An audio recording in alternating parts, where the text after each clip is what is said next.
আজ রামনবমী। তো রামনবমীর অনেক অনেক শুভেচ্ছা তোমাদের সবাইকে। তো হ্যালো এভরিওয়ান, আজ দুপুরের কি লাঞ্চ ছিল, মানে রামনবমীর দিন কি লাঞ্চ করলাম সেটাই আজ তোমাদের সাথে শেয়ার করব। তো তার আগে স্নান করে ওপরে চলে গিয়েছিলাম জামা কাপড় মেলতে।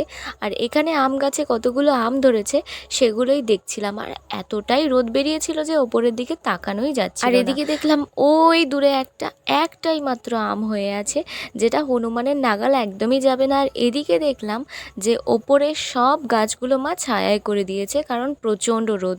তো এরপর আমি যেগুলো শুকনো জামা কাপড় ছিল সেগুলো নিচে নিয়ে এসে আগে বসে গেলাম খেতে। তো লাঞ্চে ছিল মুগের ডাল, আর আমার জন্য এমনি মুগের ডাল, আর ওদিকে মায়ের জন্য ঝিঙে দিয়ে মুগের ডাল ছিল। আর এদিকে ছিল আলু ঝিঙে পোস্ত, আর এদিকে ভাতে দেওয়া ছিল ঘি, আর এদিকে ছিল আমের চাটনি মিষ্টি আলু দিয়ে।